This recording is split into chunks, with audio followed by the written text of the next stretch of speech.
because we said with the driver, a lot of times, a lot of people get a big gap away from their hands to their legs, and it just creates a big stretch now to the golf ball, puts tension in the back of the shoulder blades there, and for you to try and get back to that golf ball, you've literally got to stretch your arms out. Now, unfortunately, with the feet being a bit closed, as we said, when you go back and you also then your left arm now is almost 90 degrees with the club barely above your head there, but it goes back even further. Now it's all really collapsed and very close. So you're stretching initially, so you're too far from the ball, and then you're narrowing the length of the swing or the arc of the swing, which means your club's never going to get back to the golf ball. The best we can hope for is sort of catching the outside edge of the golf club, and the ball might shoot up this way, or if we're not careful, as in this case, the club comes back way inside, the ball just shoots off, as the trick shot you were saying, just shoots off to the right there, okay? We can see here on this right-hand one now, arms are hanging down more from the shoulders, creating that angle there we can see, and the gap there between your hands and your legs is a lot shorter than those two there, okay? So when we swing back now, as that club goes back, that left arm's getting a bit straighter, you see.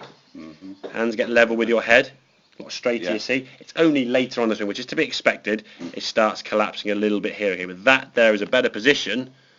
You think it's bent? That's bent there already, isn't it? Even before the club's got above your head, it's bent more and just collapses, okay? So that's a much wider swing. So if you've got a big circle with the swing, the club can now come back and therefore reach the golf ball as we hit it.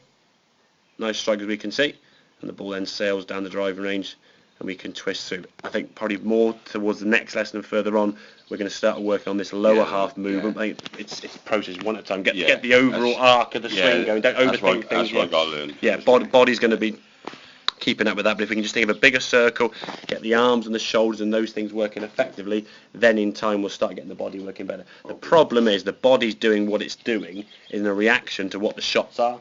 And when you're catching the ball shooting off, it's going to the right here, logic suggests I'm going to try and pull it somewhere to the left. So you're trying off the back, but trying to hit the ball to the left somewhere, right? That's what you're doing, really. Once you start seeing golf balls going that way, you think, well, I don't need to do that anymore. I do. I can hit the ball I feel I'm not relaxing enough. No, I think definitely when we were swinging that club, I held the club there, you were gripping it as if you were holding a hammer trying to smack into it. And again, the problem with that is if you've got tension in the grip and you're stretching, the tension up there is going to be massive. You're never going to swing a golf club successfully if you're that tight in the shoulders and the arms.